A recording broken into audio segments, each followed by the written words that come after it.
All right, welcome to the last part, part 3 of Lab Assignment 7. So this is where we left off earlier.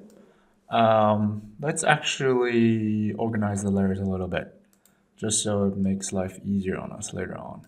So we're gonna select all this and put it on a layer. Well, we can do the red, whatever. Change object layer and call this, let's say, concrete.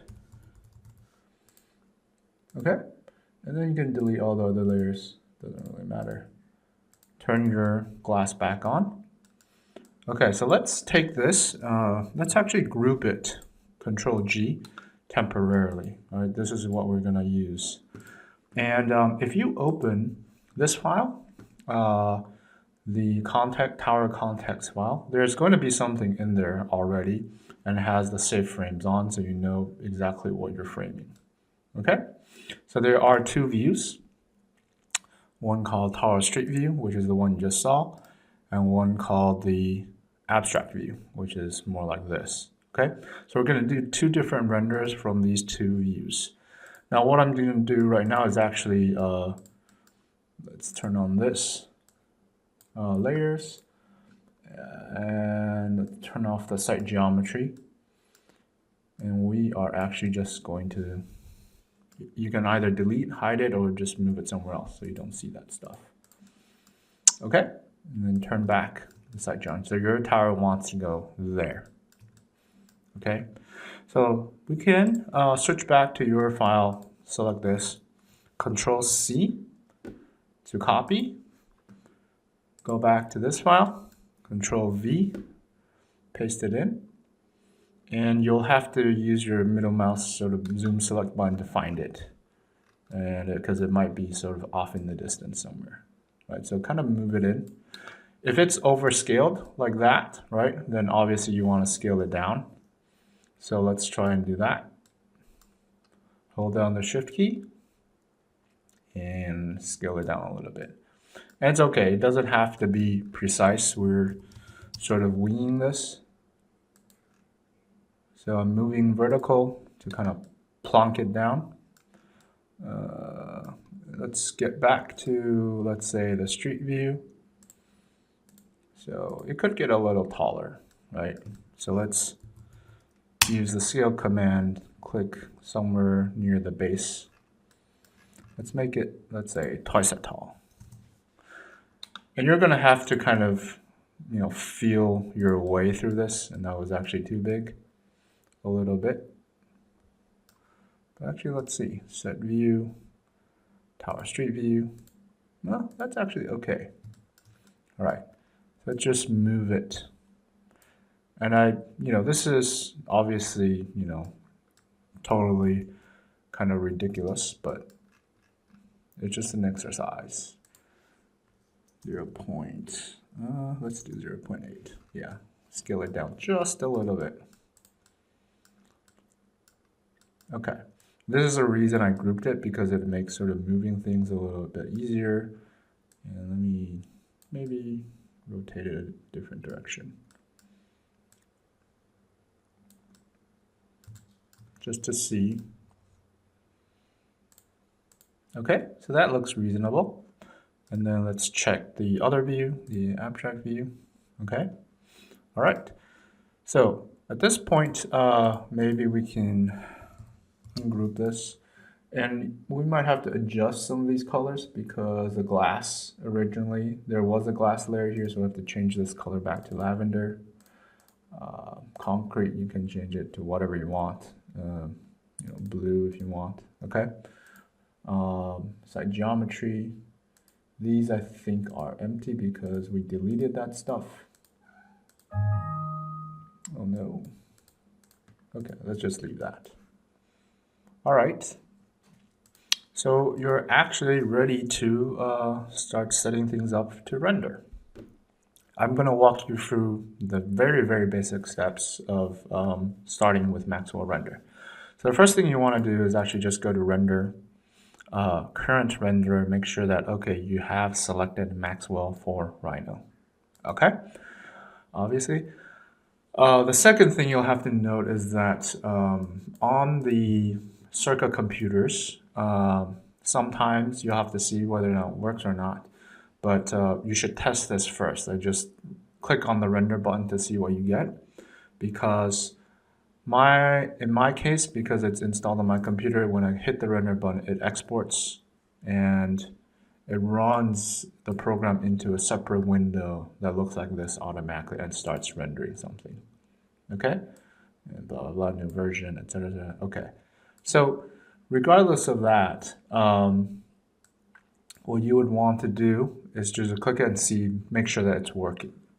If not, if it gives you something like this, Maxwell not licensed, blah, blah, say yes. This will bring you to the next screen, which will ask you for your license type, and you want to select this. Maxwell Render Suite Floating, connect to the RLM license server already running. You want to select this, and then click on Next. So in here, this is what you want to put in. It will give you a license activator. You don't have to change this. It should be 5053. You have to type in AT Centaurus. This is the Academic Technologies license server. That's their license server info. And then click Next, and then you should get this and say Finish. And then that should basically activate the Maxwell render license on your particular install. Okay? Just in case that doesn't work, supposedly you should have updated it so it works automatically without having to do this procedure. Okay, so try to get that out of the way first and make sure that it actually is working. All right, so the first one we're actually going to do is the abstract view. So let's go to the abstract view, something like that. You can change it around a little bit, but just a rough sort of guideline, something like this. Okay. You'll have a new menu sort of thing here called Maxwell. It will pop up, and you have plugin windows, etc., etc. So the main thing, almost everything you do here is going to be here in the scene manager. Okay, so you click on the scene manager, and it'll bring up a box that looks like this. As an aside, and there are basically not that many options to Maxwell render. It's pretty sort of out of the box, self-explanatory. And I will go into these in much further detail in the following week as we go along. So just sort of follow the steps that I'm doing right now and see what you get.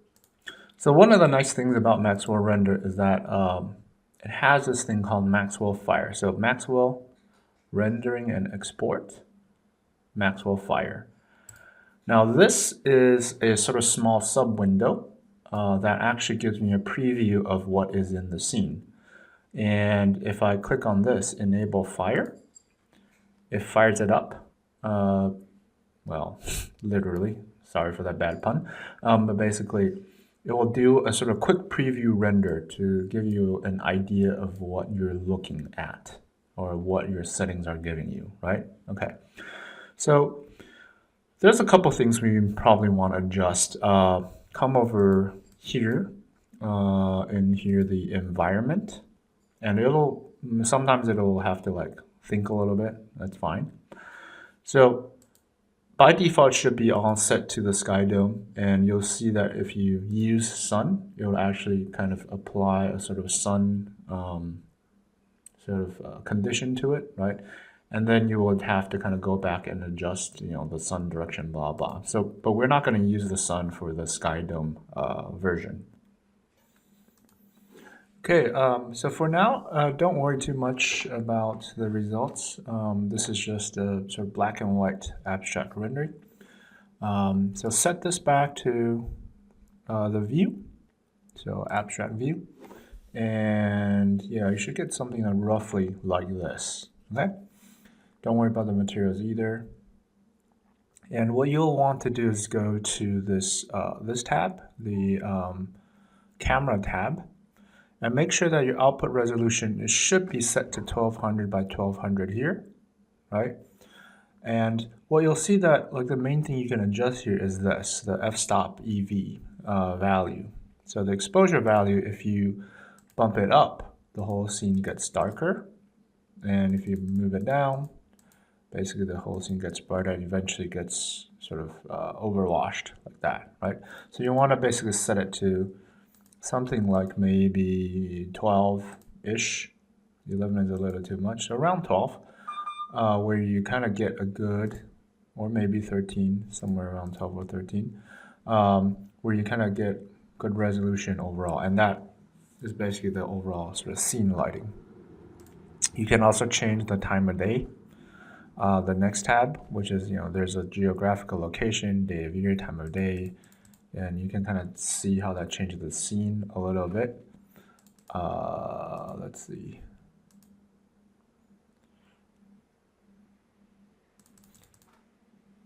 So we could move it around.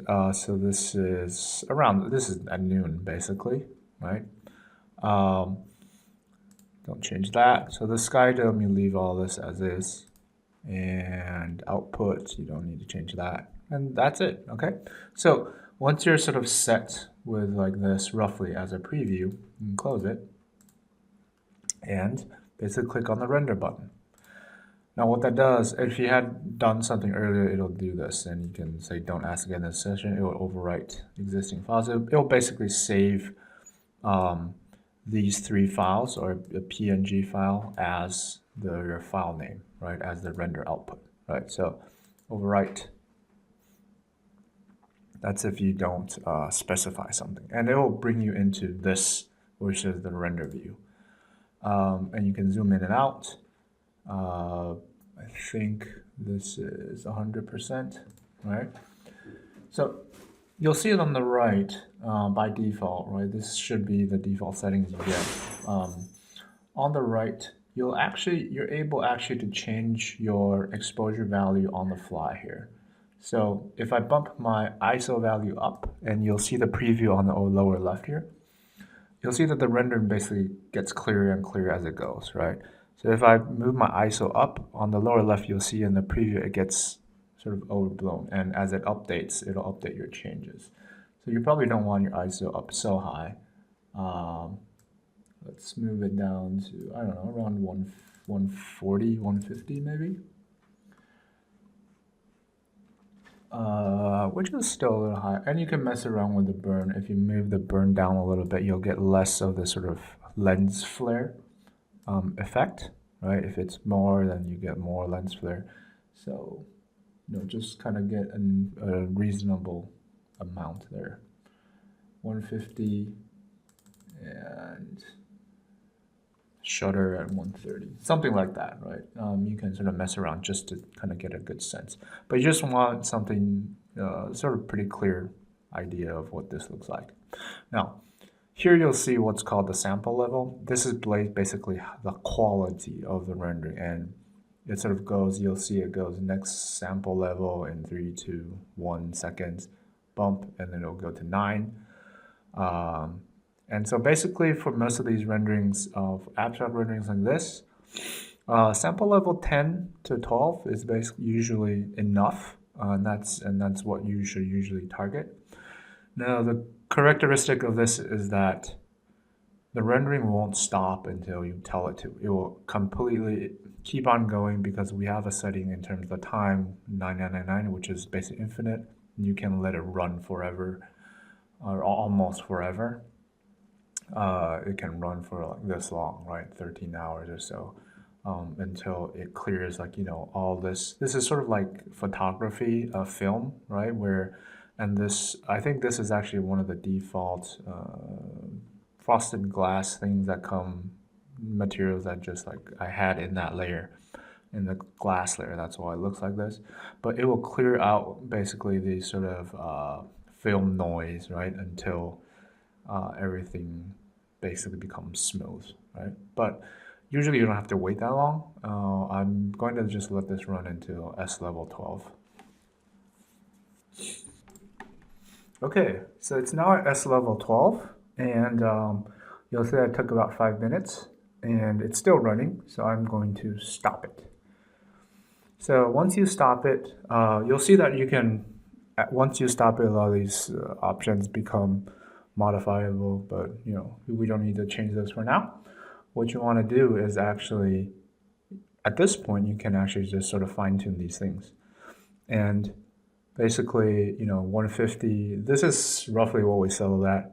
But if you wanted to, you could kind of make this brighter or darker, and you click on refresh, and it will actually refresh into the scene. So you can wait until the end to do these adjustments. But I think 150, and I'll click on refresh again. 150, 130 is actually decent for this view. So once this is done, what you want to do is actually just save image and save it to, whatever, let's say abstract view, and save it as a PNG. Say okay. Okay. All right, so that's your first rendering. Obviously, you should name yours accordingly to the file naming convention, so we know. All right, so that's the first view. Then you can close this. Okay. All right, so let's move on. Change this set view to the tower street view, which is this one. All right, so this one, what we want to do is actually go to the environment tab right here. This is the environment tab. Change this to physical sky. And again, we can pull out in Maxwell, rendering and export, the Maxwell Fire window and fire it up. Okay, so this is a different type of rendering, obviously, right? And actually, this is a little bit close to the top of the tower, so I'm going to adjust my view a little bit. Maybe zoom out a little bit. I'm looking at my rendering, getting a better view. Okay, so I probably want to change the direction of my shadows because it's sort of backlit. So while we're doing this, we can go to location and time, right? And start moving things around. And you'll see the sun shift around, right, as I kind of click on the timeline. And you can actually do these really nice sort of dusky, right, sort of renders if you wanted to.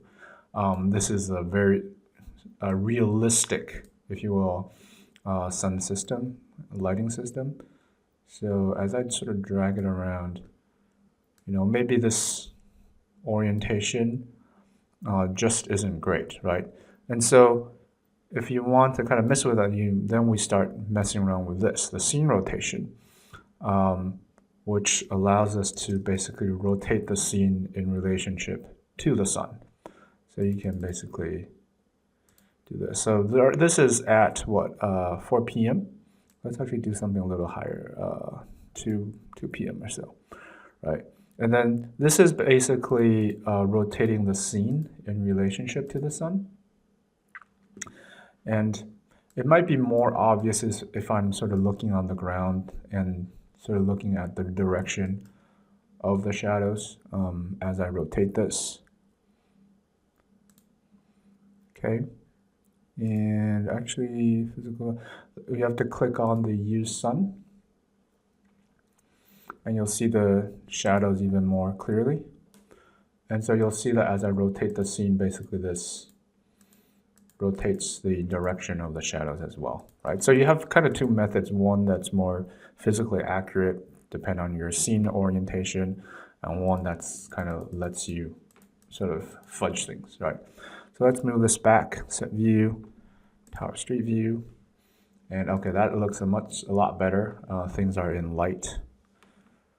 Okay, so let's go back to the environment and use sun, physical sky. You can change the sort of sun temperature, power, things like that. There are a lot of settings associated with this that you can sort of play around with. But I'm sort of okay with this. And you can kind of decide which sort of style or kind you like better, with the sun, without the sun. Some of these can be more atmospheric. This is a lot sort of brighter. And you can mess around with the directions of the lighting and the shadows a little bit. All right, so once you're sort of happy. And let's reorient this a little bit again. So to kind of give the tower a little bit more room on the top. But this will vary depending on what you did in particular. Okay, and then render again. Click, and then it'll send out to Maxwell. So here basically kind of go through the same process. You can kind of adjust the ISO and the shutter just to get, if you wanted to try to get at the right exposure. You can see the preview looks okay already. So I'll just sort of let it cook or let it bake. I'll let it run for a little while. Same thing, I'll let this run until it reaches sample level 12. Now the other thing is that depending on your computer, actually Maxwell Render by default will run in the background. So you can actually do other stuff as you're working. So what we're going to try here is actually, I'm going to make a new material. And this new material by default, it's this sort of grayish thing, grayish white material that you see here. And what we're going to do is actually make it a little bit whiter. So you can double click on it and you'll see the material editor. And if you click into here, then we can change this sort of reflectance 0 setting. And actually just move this up to around 220. So like all three of these values are close to 220, 219, that's fine. Say okay. And if you refresh the preview, it'll basically kind of give you a wider type of material. So this, you should probably try to rename it. So go back to here, the material later, and say material, or let's say white. All right, enter. Okay, and then we can say, let's say, select the concrete, select the objects, right? And click on the white material, right click, and assign to selected. And that will basically assign this white material to the white or the sort of blue concrete layer. And let's go back and see, is this still running? And you can actually run several of these concurrently if you wanted to, just sort of take longer. But if you look at the Maxwell Fire preview, and we can run this at the same time as well.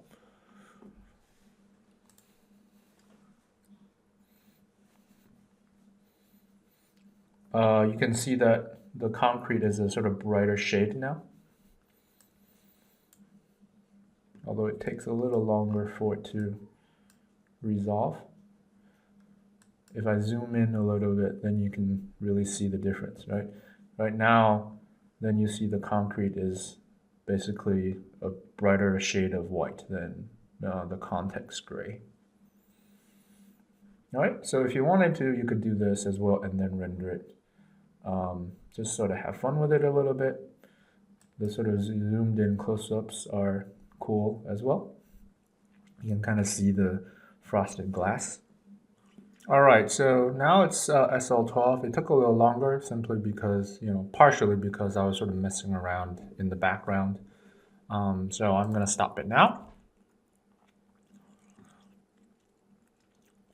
Wait for it a little bit. Okay, now that's popped up. You can adjust these settings, the ISO and the burn if you want to, but this looks fine. It depends if you want it to be slightly brighter. And then just save image, PNG, and call this street view, I think.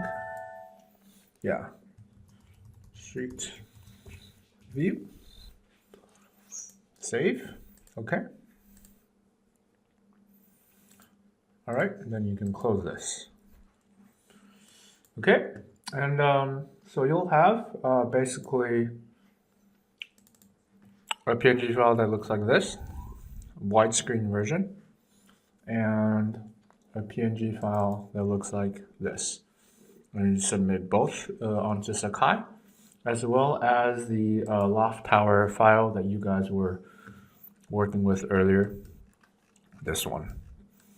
All right, whatever you did in here, submit these 3 things to the Canvas site and you're good to go.